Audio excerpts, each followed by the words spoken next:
Funke Adeniji. She's an author of a book, F Exposed. And I will employ you to get this book before you go. The book is £15, but for today it's £10. Wow. So please get the book and she's a pharmacist by profession. And when you're going to read inside this book, it will blow your mind, even from our own career. So please, she's going to speak to us in the next 20 minutes. Put your hands together for Funke Adeniji. Let's celebrate her, let's celebrate her. God bless you. And can I tell you, I'm proud to tell you, she's a member of ICCC. I'm proud to say that. International Criminal Council Organization. No. Hey.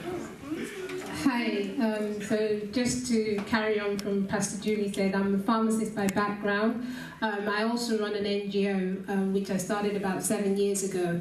At the end, if I get a chance, I'll play a clip from the video. But basically, it's called Wesley, which is Women Elite Sports Empowerment Initiative, that believes in using sports as I'm also an athlete, so I'm kind of multidimensional.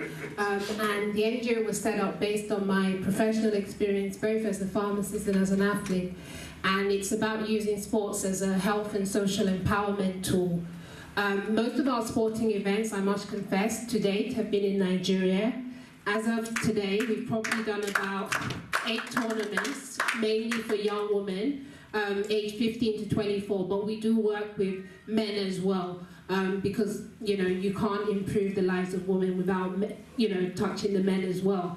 And we do like a lot of free health screening and raising health awareness in our events across Nigeria.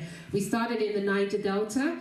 Now, 7 years later, I'm now starting to understand why God made me start from there and not Lagos or Abuja. My mom is from the Niger Delta, and you may know, some of you, it's a hotbed in Nigeria. I've done stuff in the heart of the Niger Delta, you know, and, you know, elsewhere. Last year we were at the National Stadium, so we're moving forward. Closer to home in the UK, we tend to do a lot of health, because there's a lot of health challenges within our community especially. That's right. And I personally believe that a lot of the policies and a lot of the way things are approached by professionals, I think, can be improved upon and can do better. So doing talks like this, writing a book, trying to engage people on a personal level is our way of trying to improve the health of our community. Today I thought like I'd give you a talk. I don't think it's about me telling you diabetes, hypertension. What we're trying to do is to work on people's mindset and approach things from a different way from when you maybe go to a doctor, a nurse, or a pharmacist. So today I thought I would speak to you about becoming healthier, because I think, inverted quote, we all need to be healthier. That's right. Regardless of where you are. And it's also a bit of a journey, because we're all in different places when it comes to health. So that's what I'm going to try and talk to you about within the next 20 minutes. Before I start, I also run a podcast where I do a lot of health bites. It's an exclusive group, which is very specific. I run the group. We don't allow random posts. It is purely for like health messages and health bites, real clips of things that, and a lot of people that are on the group have testified of how it's helped them. So it's not for everybody. We don't allow people to put random posts or greeting. It's purely for vetted health messages, because there's a lot of information out there. A, that you don't need to know. B, that is wrong. So that's why I do the podcast. It's on a WhatsApp group. So if you're interested, just put your name and phone number if it goes around whilst I'm talking, and I'll add you to the group. Wonderful. Right, so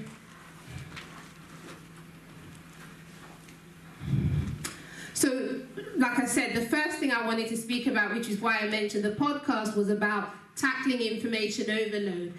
I think there's a lot of information out there. I don't know how many of you will agree with me, whether you sometimes get confused about what you should be doing, what you shouldn't be doing. Partly to the media is partly to blame to this.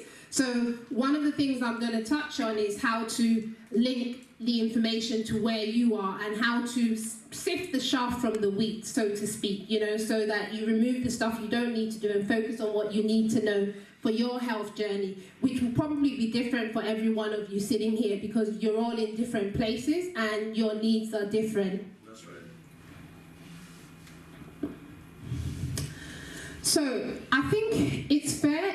I'm sure all of you here will probably identify with one of these three levels. Some of you will probably be at the beginning of your health journey where you're kind of, you know that you're not quite healthy and you know that you should be making changes, but at the moment you're not doing anything. So it's fair to say you might be at the beginning, and it's important for you to think about where you are, because where you are will determine how you go about becoming healthier. And then some of you are probably at the midway point, whereby you're making changes, and I think majority of people fall into this category, where you're kind of making changes, you're making some progress, but you're inconsistent. So a good example is January, everyone signs up to the gym. That's right. By March, few people are going consistently or getting the benefits. So the gym has made their money, but you haven't got much benefit. And then sometimes it could be food. You're like, oh, I'm going to go on a diet. You manage for like a week or 2 weeks, and then you fall back into old habits, you know. Can say that again. Yeah, or like junk food. So it's about, you kind of know you're trying to do things, but you're just not able to get that consistency in order to get the benefit of improving your health. And then you have people that are at the advanced level, whereby they're consistent, they're knowledgeable, and they're always seeking out more information. And I think that's a good thing to some extent, but you need to be careful if you're in this group, because that's where you get some obsession. And this is where that in itself can be problematic, because being healthier isn't meant to be an obsession. It shouldn't be a chore. It's like a lifestyle and a life journey. So if you're at that stage, I think there's an element that needs to be a little bit of relaxation so that you don't become anxious and bring anxiety in the process of being obsessed about being healthier. So it's kind of to take it easier. So I think once you think about where you are, the next question you probably want to ask yourself is, what does being healthy look like to you? And for everyone sitting here, being healthy looks different to everyone. And this is interesting because for me, I know that when people come to clinics, when people come to hospital, when people go and see their doctor, they probably regurgitate a lot of information to you about what you should be doing, what you shouldn't be doing, and I know that it can become quite technical. And I know that personally, and whereas it's important for people to be aware of certain things, I think it's important to know what being healthy looks like to you. And I'll talk a little bit more about this, because something happened. I gave a talk the other day at the library, and it was really interesting with what people said about this. But if you think about it, some of what I was saying, does being healthy mean being stressed? Are you OCD? Are you scared because of all the stuff in the media you hear today, tomorrow, that, oh my God, you know, cancer, heart disease? Are you on continuous diets? Is that what being healthy looks like to you? Does it look like being a skinny person? Think about it. And then on the other extreme, does being healthy mean being an athlete? Does it mean being in the gym 5 times a week? Looking like Incredible Hulk in some cases? You know, what does it mean to you? Or does it mean this?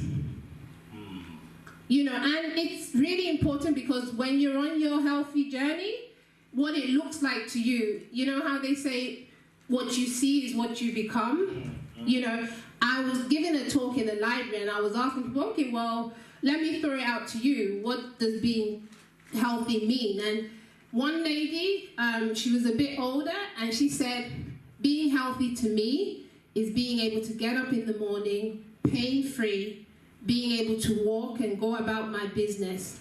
Another one was like, it's just being able to not fall down, just having day-to-day living.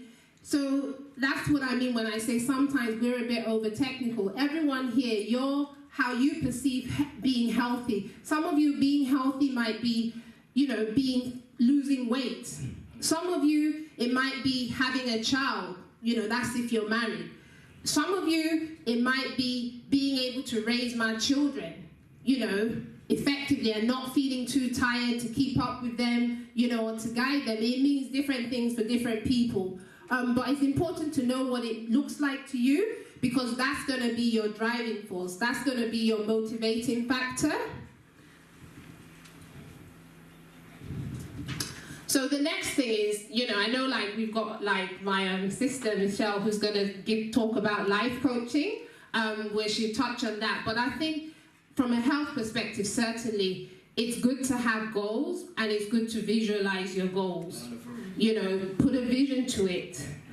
And, you know, because what you see, like I said, is what you will become and is what you work towards. And if you have goals, it doesn't have to be excessive or fanciful, but even having 1 or 2 goals and working towards that will help you get from A to B.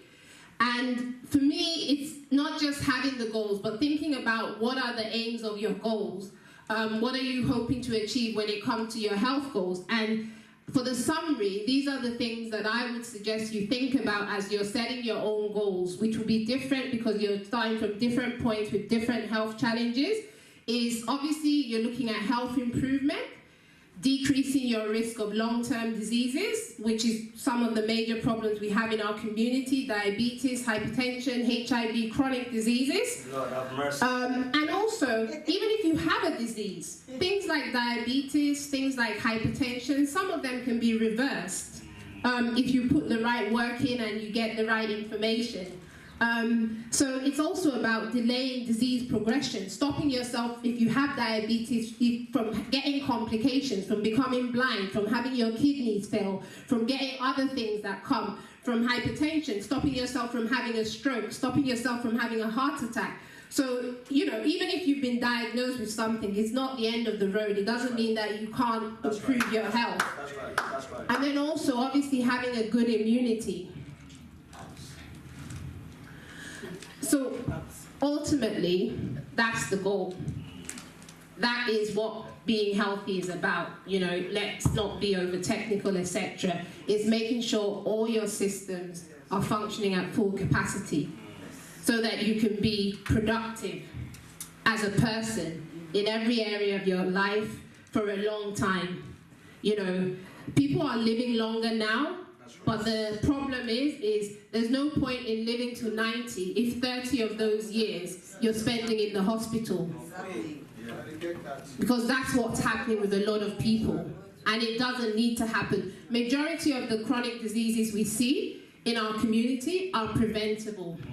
That's the good news. You know, but you have to do your bit. No one else can do it, kind of thing. So that is what we should all be working towards. Achieving your goals. So I think as human beings, we're very good at comparing ourselves with the next person. Ah, he did this, he lost some weight.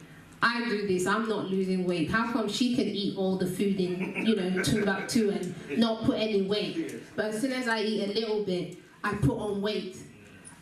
So run your own health race. You know, I remember when we used to do drills, and like we used to like compete on the team, and some people would be like, oh, you know, I was trying to compete with you, I was trying to catch up with you, and I just used to look at them and wonder, because in my mind, I never really used to see myself as competing with anyone. I just used to run as hard as I could and do things as hard as I could. And I would encourage you to do the same when it comes to health, not to look to your right or to your left, but to focus on your journey. And the media is very good about saying that, oh, maybe eat more tomatoes if you're a man, it will improve your fertility, do this, do that if you're this. And I just want to encourage you not to get sucked into focusing on the diseases. Thank you. The different diseases, especially if you don't have a disease. If you have a disease, that's a bit different, but if you don't have one, don't make your steps to improve your health be based on a disease. Exactly. You know, because it will just confuse you, and, you know, it will just breed fear and stop you from focusing on what you need to do. The second thing is to set action goals, not just goals. Action goals, things that you can act out, things that you can do, realistic goals as well. There's no point being unrealistic, going on a crash diet, signing up to the gym on January, losing 5 kilos by March, only to add 10 kilos by the end of the year. It doesn't make sense. And then we spoke about the levels and using the information appropriately. Just keeping an eye on the time. And like I said, depending on where you see yourself, these are the things that I would suggest you do. If you know that you're at the beginning of your road, then I think don't get sucked into the complications or when the media think, just focus on learning and practicing the basics. The basics, you know, some of which you already know. You don't need to go to school. You don't need a health coach to tell you. A lot of the basic things we're not doing. And if we do the basics, then you're almost halfway there. You know, the basics is not having egusi soup and pounded yam at 10 at night, having McDonald's, a Big Mac in the afternoon for lunch, not doing any physical activity. That's basic, and you probably do know that. So I would say focus on that. And if you're at the midway level, I would probably suggest you need to just personalize your own strategy. What works for you? I know I can't stand the gym. If it comes to sports, yes, I'm okay with that. But if it comes to gym work, I can't stand it. So rather than sign up and do the gym, I have to create my own exercise routine, my own way. It might not even be going to the gym or having a personal trainer, but my own way so that I know that I keep up. And it will be different for everyone. And then, like I said, if you're at the advanced level, but I think it applies to all, just beware of irrelevant information. Information that scares, information that makes you anxious, information that you don't need to know.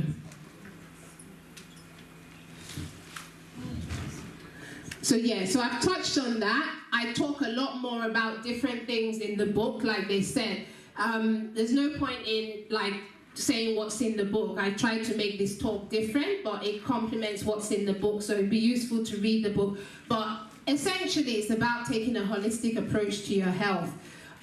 Thinking about not just the physical health, which I think there's a bit of overload of information, but also your mental health, your social well-being, and things like infection prevention, sexual health, and also investing in your health. A whole chapter is devoted to that in the book because there's a lot of things when it comes to investing in your health, like your time, your money, your effort, a lot of things. So I talk more about that in the full picture. So just to finish off, these are just some of the tips I think to help you to become healthier or help you in becoming healthier. And just to finish off, I think we've got a few minutes, and I just thought I'd leave you with a brief video of just showing some of the events we do so you can see that live. But before I do that, I'll just take any questions. I thought I'd save it to the end. If anyone has any questions or any comments they want to make. Normally I try to make my talks interactive, but because of the time limitation here, I've kind of run through it and decided to leave questions for last or comments. Usually there will be a question time at towards the end of the program, rather. There's a question time. They might forget by then. Okay, do I have a question? Yes. I have a question? Yes. Yes. So all systems. One person is asking questions.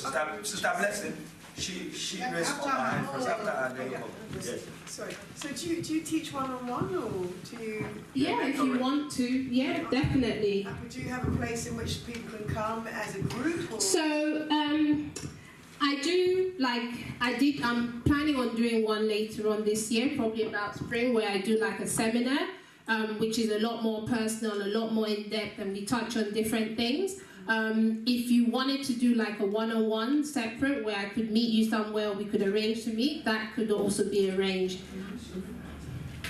No, I'm very much into fitness. Oh, okay. I've realised the importance of it in all working life. It's an amazing thing. Without it, your health is your wealth. And it really is. It's 100%. Yeah, but it's getting that motivation, because I think sometimes what we have is people that are extremely motivated and sort of really into fitness, and then you have some people that are on a different level and they get almost like put off or scared, because intimidated is the word, because they're not on that level. And in all honesty, not everyone needs to be fit. Some people, fitness is a passion for them. You know, like, I'm passionate about basketball, you know, but like, not everyone is passionate about that to the level. So it's trying to take people along and knowing that people are at different levels, and not letting some people be intimidated because they're not doing so much, kind of thing, if that makes sense. But yeah, we can talk after. Just one more question. Yes, Sister. You said that all systems functioning at full capacity. Yeah, you said all system functioning at full capacity. Yeah. What you said that is going to lead to? Did you say maximum Productivity and longevity. Okay. Yeah. Wonderful. Oh.